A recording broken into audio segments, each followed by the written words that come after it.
ஸ்ரீ நாராயண கவச்சம். இது ஸ்ரீமத் பாகவதம் ஸ்கந்தம் 6 அத்தியாயம் 8ல இந்த நாராயண கவச்சம் வருது. இது ஸ்ரீ சுகபிரம்மம் பரீட்சித் மகாராஜனுக்கு சொன்ன நாராயண கவச்சம் இது. ஸோ பிரகஸ்பதி அப்படின்றவர் தேவர்களுக்கெல்லாம் குருவா இருக்கார்.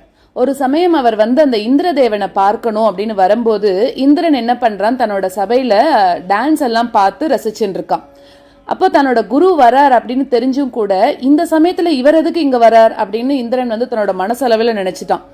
மனசுல நினைச்சத நன்னா தெரிஞ்சுட்டார் பிரகஸ்பதி, அவருக்கு புரிஞ்சிருது. ஸோ அதனால அவர் என்ன பண்ணிட்டாருன்னா வந்தவர் அப்படியே திரும்பி போயிட்டார்.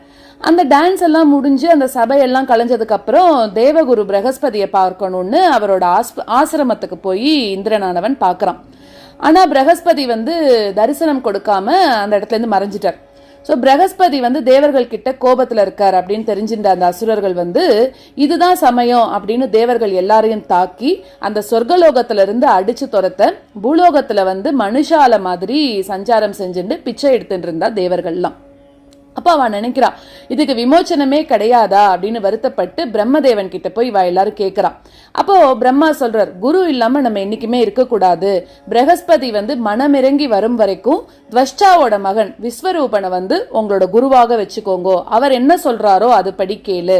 அதுதான் நம்ம இப்ப அசுரர்களை சமாளிக்கிறதுக்கு ஒரே வழி அப்படின்னு சொல்றார். சோ 3 தலைகளுடைய அந்த பிராமணரான அந்த விஸ்வரூபன் அப்படின்னு சொல்றவன் தேவர்களுக்கெல்லாம் குருவாக இருக்கிறதுக்கு சம்மதிக்கிறார். ஸோ தீராத நோய்கள் அதெல்லாம் குணமாகறதுக்கும் எதிரிகளை ஜெயிக்கிறதுக்கும் தேவர்களுக்கு நாராயண கவசம் சொல்லி கொடுக்கிறார். இத ஸ்ரத்தையோட ஜபித்த அந்த இந்திரன் அசுரர்கள் எல்லாரையும் தோற்கடிச்சு பெரிய வெற்றி கிடைச்சது. சொர்க்கலோகத்தை திருப்பியும் கைப்பற்றுறான்.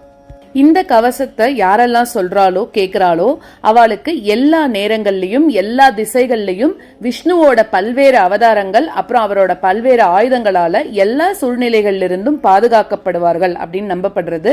அந்த நாராயண கவசத்தை என்னோட சேர்ந்து நீங்க எல்லாரும் சொல்லி பெருமாளோட அனுகிரகம் எல்லாருக்கும் கிடைக்கணும்னு பிரார்த்தனை பண்ணிட்டு நாராயண கவசம் ஆரம்பிக்கலாம். ஸ்ரீ நாராயண கவசம். सच्चिदानन्दरूपाय विश्वोत्पत्त्यादिहेतवे तापत्रय विनाशाय श्रीकृष्णाय वयं नुमः. सच्चिदानन्दरूपाय विश्वोत्पत्त्यादिहेतवे तापत्रय विनाशाय श्रीकृष्णाय वयं नुमः. राजोवाच यया गुप्तः सहस्राक्षः सवाहान् रिपुसैनिकान् क्रीडन्निव विनिर्जित्य त्रिलोक्या बुभुजे श्रियम्. भगवंस्तन्ममाख्याहि वर्म नारायणात्मकम् यथा तदा इनः शत्रून् येन गुप्तो जयन्मृदे. श्रीशुक उवाच वृतः पुरोहितस्त्वाष्ट्रः महेन्द्रायानुपृच्छते नारायणाख्यं वर्माः ततिहैकमनाशृणु. विश्वरूप उवाच दौताङ्घ्रिपाणिराचम्य सपवित्र उदङ्मुखः कृतस्वाङ्गकरन्यासः मन्त्राभ्यां वाग्यतः शुचिः. नारायणमयं वर्म सन्नह्येद्भय आगते पादयोर्जानुनोरूर्वोर् उदरे हृद्यतोरसि. मुखे शिरस्यानुपूर्व्यात् ओङ्कारादीनि विन्यसेत्. ॐ नमो नारायणायेति विपर्ययमतापि वा. करन्यासं ततः कुर्याद्वादसाक्षार विद्यया प्रणवादियकारान्तम् अङ्गुल्यङ्गुश्च पर्वसु.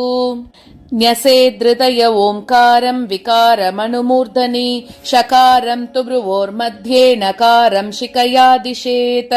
वेकारं नेत्रयोर्युज्ञान्नकारं सर्वसन्दिषु मकारमस्त्रमुद्दिश्य मन्त्रमूर्तिर्भवेद्बुधः. सविसर्गं पठन्तं तत् सर्वदिक्षु विनिर्दिशेत्. ॐ विष्णवे नम इति.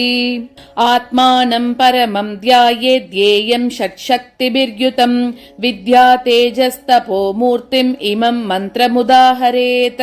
ॐ हरेर्विदत्यान् मम सर्वरक्षां न्यस्ताङ्घ्रिपद्मः पदकेन्द्रपृष्ठे दरारिचर्मासि कदेषु चाप पाषाण्टदानो अश्च गुणोश्च बाहुः.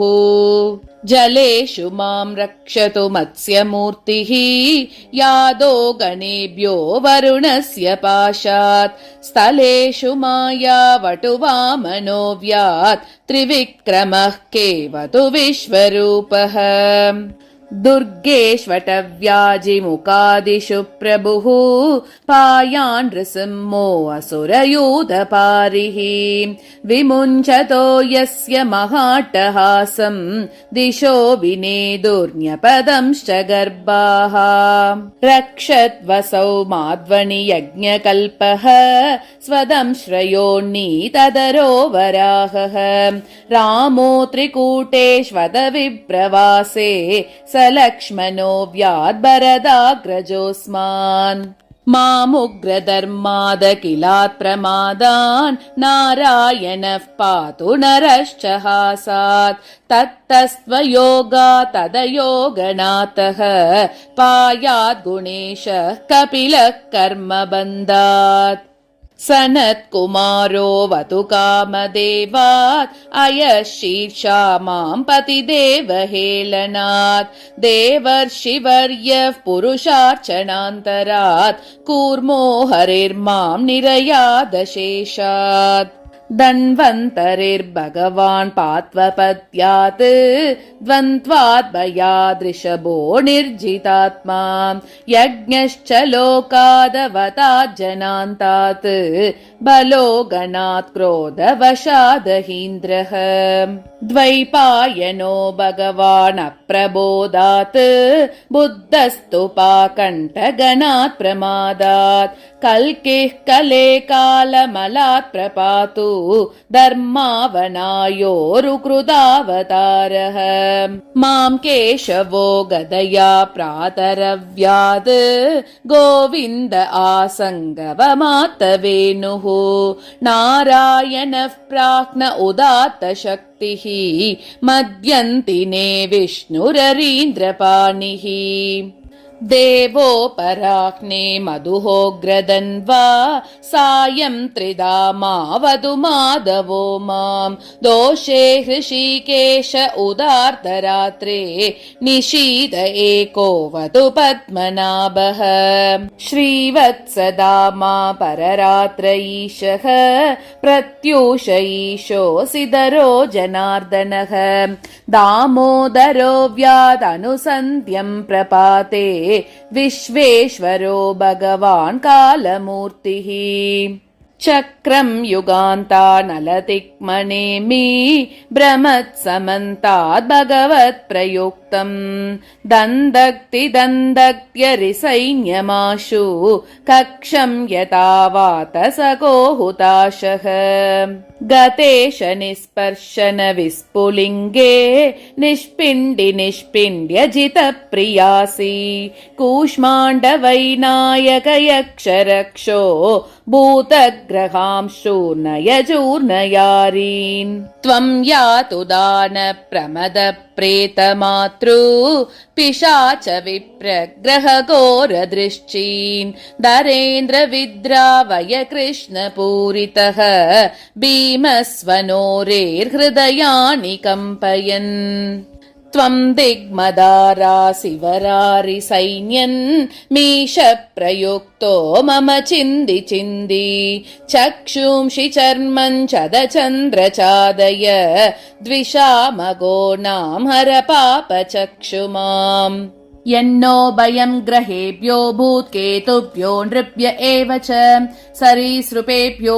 दंश्रिभ्यः भूतेभ्यो म्होभ्य एव वा सर्वान् एतानि भगवन्नाम रूपास्त्रकीर्तनान् प्रयान्तु संक्षयं सद्यः येन श्रेयप्रतीपकाः गरुडो भगवान् स्तोत्रस्तोभश्छन्दोमयः प्रभुः रक्षत्वशेषकृच्छ्रेभ्यः विश्वक्सेन स्वनामभिः सर्वापद्भ्यो हरेर्नाम रूपयानायुधानि च बुद्धीन्द्रियमनः प्राणान् पान्तु पार्षदभूषणाः यदा हि भगवानेव वस्तुतः सदसच्चयत् सत्येनानेन नः सर्वे यान्तु नाशमुपद्रवाः यदैकात्म्यानुभावानां विकल्परहितस्वयं भूषणायुधलिङ्गाख्या दत्ते शक्ति स्वमायया तेनैव सत्यमानेन सर्वज्ञो भगवान् हरिः पातु सर्वैस्वरूपैर्नः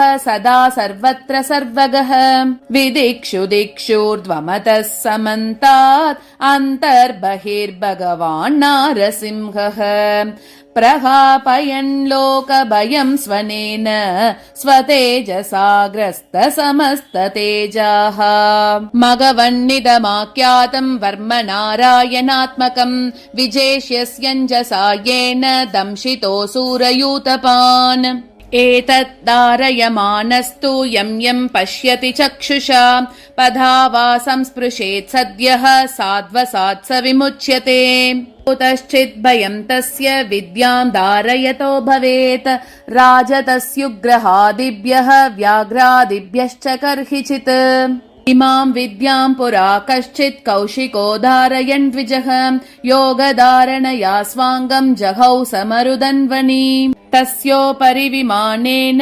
गन्धर्वपतिरेकदा ययौ चित्ररतस्त्रीभिः वृतो यत्र द्विजक्षयः गगनान्यपतत् सद्यः स विमानो ह्यवाक्षिराः सवालकिल्यवचनात् अस्तीन्यादाय विस्मितः प्रास्य प्राची सरस्वध्यां स्नात्वा धाम स्वमन्वगात् श्रीशुक उवाच य इदं शृणुयात् काले यो धारयति चादृतः तं नमस्यन्ति भूतानि मुच्यते सर्वतो भयात् एतां विद्यामधिगतः विश्वरूपाश्च तक्रतुः त्रैलोक्यलक्ष्मीं बुभुजे विनिर्जित्य मृदे सुरान् न भोग्यवस्तूनि न नाकपृच्छं न सिद्धिलाभं परमीशकाङ्क्षे प्रसन्नमन्दस्मितसुन्दरं ते मुकाम्बुजं दर्शय सन्ततं मे इति श्रीनारायणकवचं सम्पूर्णम्।